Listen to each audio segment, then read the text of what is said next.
तब तो पैसा उसी में होना चाहिए. छोड़िएगा मत.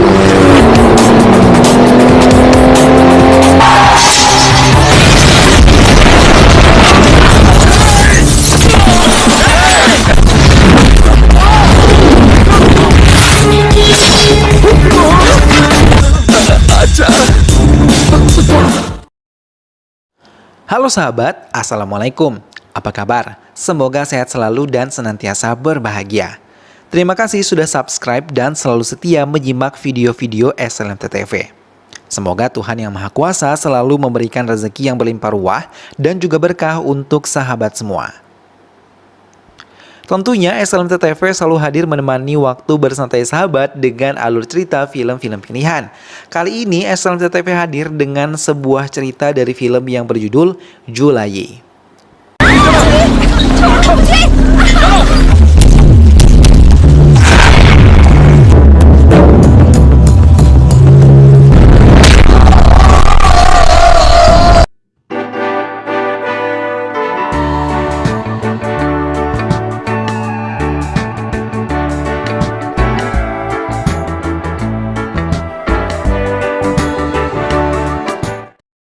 Para pemain di dalam film ini adalah Raffi sebagai seorang mata-mata polisi yang memiliki perhitungan baik untuk setiap kasus yang diberikan kepadanya.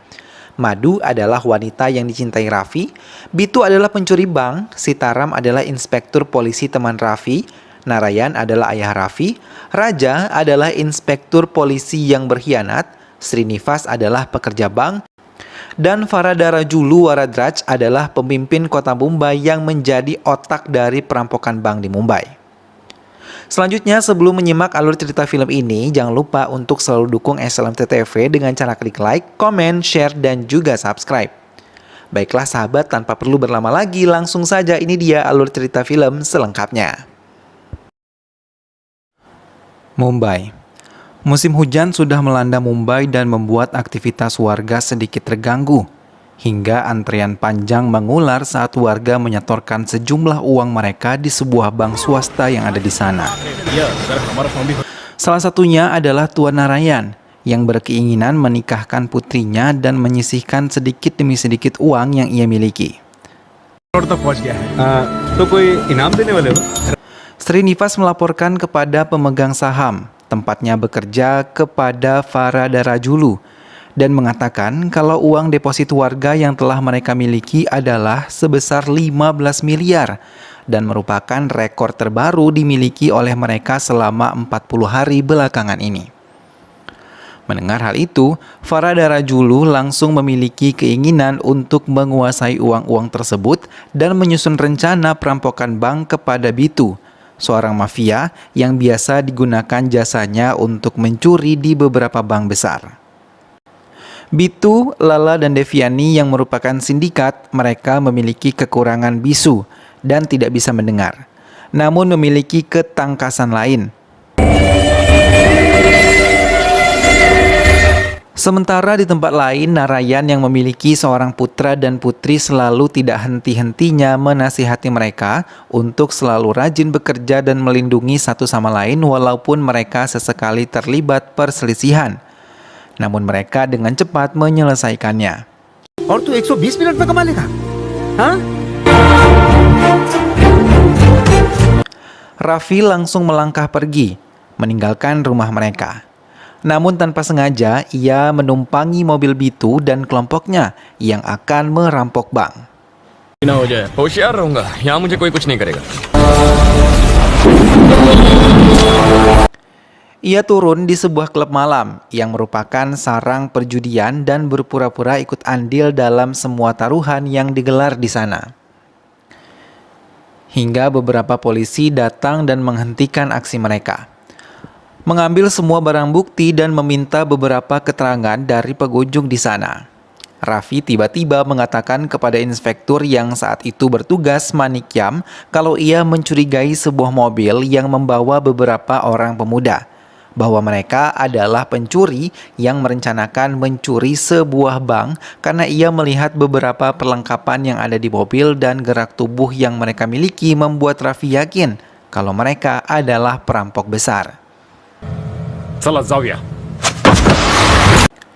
Sementara itu, Bitu dan kelompoknya telah memasuki kawasan bank yang merupakan sasaran mereka. Dengan cepat mereka melumpuhkan beberapa petugas yang ada di sana dan langsung menembak tubuh mereka.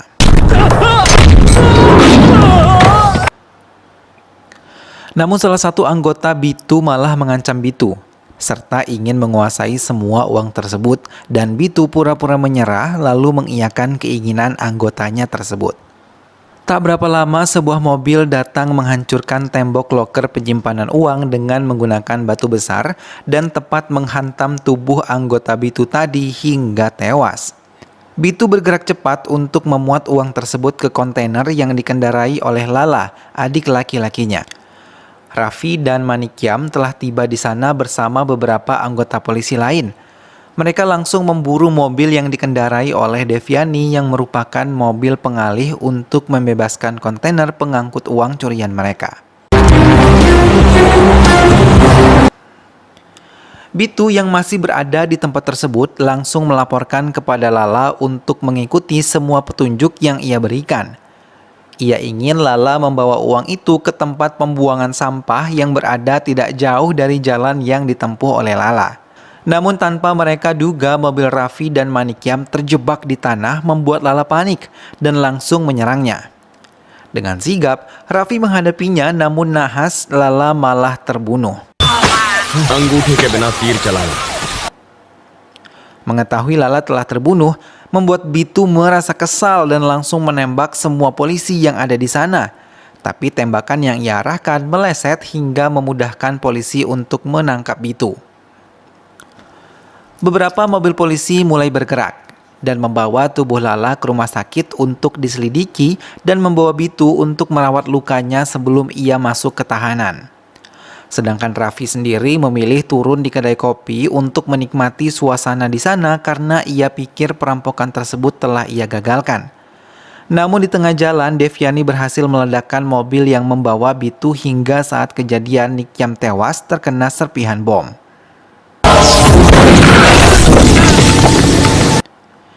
Devyani menyelamatkan Bitu dan membawanya kembali ke tempat pembuangan sampah untuk mengambil uang hasil rampokan mereka. Namun, mereka sangat terkejut ketika melihat api telah melahap seluruh sampah yang ada di sana, dan Bitu berpikir uang mereka telah habis terbakar oleh api. Raffi yang tahu kalau Bitu akan menghancurkan keluarganya, langsung merencanakan berita kematiannya dan membuat kematiannya menjadi topik utama di beberapa berita hingga membuat Bitu sangat kesal karena ia belum melampiaskan dendamnya kepada Raffi. Raffi sendiri telah merencanakan untuk meninggalkan kotanya dan tinggal sementara di Ahmedabad bersama Sitaram inspektur di sana. पहुंच गए. तुम वही हो? Ravi. Sitaram IP. Melihat kedatangan Raffi membuat seluruh keluarga Sitaram menyambutnya dengan hangat dan mereka saling berkenalan satu sama lain. बताया तो था सबसे छोटी वाली. जिगीशा. Di Ahmedabad, Raffi berkenalan dengan gadis cantik yang bernama Madu. Dan ia selalu mencuri kesempatan untuk bisa mendekatkan diri dengan Madu. Hingga ia terus-menerus datang ke halte bus setiap pagi untuk mendapatkan hati Madu. बस नहीं आ जाती तब तक चाय पी. यहीं पर दिखते हो और कोई काम नहीं है? करूँ तो क्या करूँ? क्या यार? पर तुम्हारे office. Sementara Farada Rajulu terus menghubungi Murti untuk membuatkan paspor dan visa palsu untuk Bitu karena polisi terus bergerak mencari keberadaannya. Hingga semua sudut kota telah dipasang foto-foto Bitu. डकैती होने वाली रात को बिट्टू गैंग के डिस्क पर हमारी एक प्रेस रिलीज भी है. Our intention is very clear. We are going to. Satar yang merupakan salah satu sindikat perampokan bank itu akhirnya ditemukan, yang ternyata bersembunyi di kota Ahmedabad. Juga polisi dengan cepat mengejarnya, namun ia mengambil salah satu murid sekolah untuk dijadikan sanderanya. Raffi yang datang bersama Sitaram membuat Satar terkejut karena melihat Raffi masih hidup dan langsung melaporkannya kepada Bitu. Hingga hal itu membuatnya lengah dan Raffi dengan cepat langsung menembak tepat di kepala Satar hingga ia tewas. डरे ट्रिगर दबाएगा तो हथकड़ी लगवाकर जेल में भी जाएगा.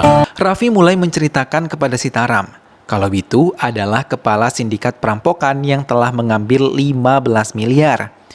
hingga ia mendendam akan menangkapnya dan menghabisinya dengan tangannya sendiri. Begitu juga dengan Bitu yang mengetahui Raffi masih hidup, langsung menyusun rencana lain untuk menghancurkan Raffi. Raffi bersama Sitaram yang mencurigai keterlibatan Murti Travel dengan perampokan ini membuat mereka mencoba memasuki kantor Murti. Namun setelah Raffi berhasil membuka data di komputer, ia terkejut karena Madu adalah karyawan di Murti Travel dan ia yang telah memasukkan data palsu untuk membuat paspor dan visa palsu milik Bitu. Ia juga menemukan rencana kalau Bitu akan terbang ke Dubai meninggalkan Mumbai.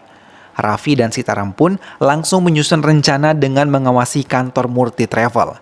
Namun mereka tidak mengetahui kalau Bitu telah berhasil masuk ke kantor Murti Travel dengan menyamar menjadi pengantar pizza. Bahkan ia berhasil keluar dari kantor tersebut dengan membawa madu yang telah dibuatnya pingsan. Tak lama Raffi baru menyadari Bitu telah berada di kantor Murti. Namun ia terlambat karena Bitu telah meninggalkan kantor Murti. Raffi dan Sitaram mulai mengejar Bitu dan Murti yang telah membawa madu bersama dengan mereka. Tapi di tengah perjalanan, Bitu menurunkan Murti dan meninggalkannya begitu saja. Karena ia mengalihkan perjalanannya melalui Bangalore. Raffi pun mengetahui rencana Bitu dan langsung memutar arah mobilnya. Anak buah Bitu mencoba mengalihkan perhatian Raffi, namun dengan cekatan Raffi berhasil menyingkirkan satu persatu mobil anak buah Bitu hingga ia akhirnya mengambil jalan pintas dengan menaiki gedung dan langsung mengikuti mobil Bitu.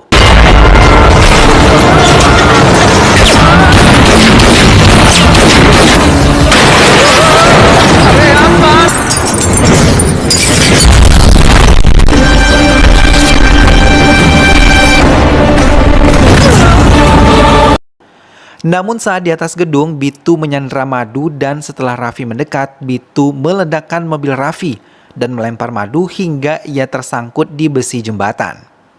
Melihat hal itu, Raffi berlari menyelamatkan madu dan membiarkan Bitu menyelamatkan diri bersama dengan Devyani. Melihat kenekatan dan kejahatan yang dilakukan Bitu, maka Raffi memutuskan memindahkan keluarganya ke Ahmedabad untuk menghindari kejaran dari Bitu. Sementara, Farada Rajulu meluapkan kesalahannya karena Bitu kembali lagi ke tempatnya hingga ia membuatnya dalam bahaya. Sampai ia terus meracau membuat Bitu merasa kesal dan langsung menikam tubuh Farada Julu. Namun saat maut hampir menjemputnya, ia menyebutkan tentang uang yang berhasil Bitu rampok. Namun saat Bitu ingin mengorek keberadaan uang tersebut, Farada Julu telah tewas akibat tusukan di tubuhnya. वो जो चुराए थे हाँ हटा दिया गया था।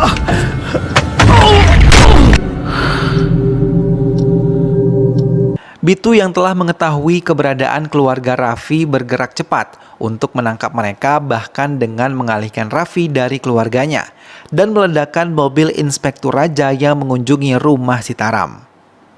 Hingga saat Raffi sibuk membereskan ledakan mobil Inspektur Raja, semua anggota keluarganya telah diculik oleh anak buah Bitu, termasuk Madu yang tengah berada di sana.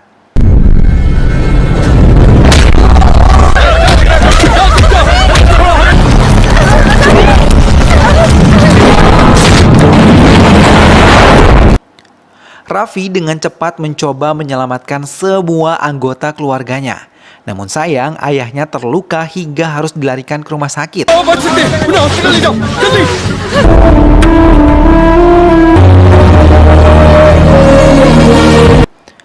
Ayah Raffi yang tengah terluka meminta kepada Raffi untuk mengembalikan semua uang nasabah yang telah dicuri oleh kelompok Bitu karena ia tahu perjuangan para nasabah untuk mengumpulkan uang tersebut termasuk dirinya.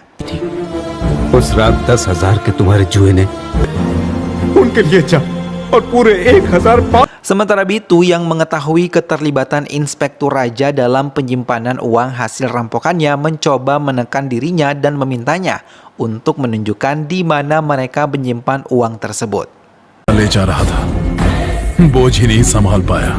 Namun saat Raja meminta bagiannya, dengan cepat Bitu menghabisi Raja dan membuat rencana baru. Ia akan mengirim uang tersebut ke Sri Lanka melalui jalur laut dan mengalihkan perhatian Raffi juga Sitaram dengan meluncurkan 3 kontainer. Dan salah satu kontainer tersebutlah yang berisi uang curiannya.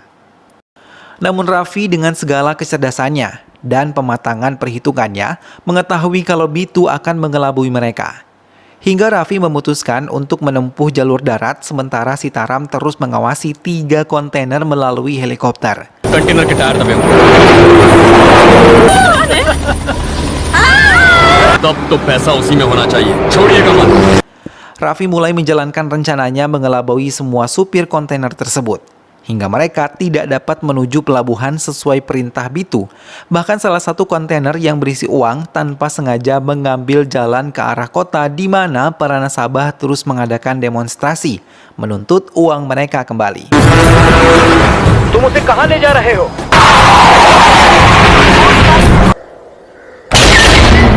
पहुंच गए क्या? Para nasabah itu pun terkejut ketika melihat kontainer tersebut bermuatan uang yang sangat banyak dan langsung menghakimi supir Bitu. Bittu Bitu yang telah lebih dulu sampai di pelabuhan memutar balik arah mobilnya ketika mengetahui ketiga kontainer miliknya terhambat di jalan. Namun Raffi yang telah tiba di pelabuhan memasang jebakan hingga membuat mobil Bitu terangkat dan tergantung di udara. Anak buah Bitu pun bergerak mencoba menghabisi Raffi, namun dengan mudah Raffi bisa melumpuhkan mereka.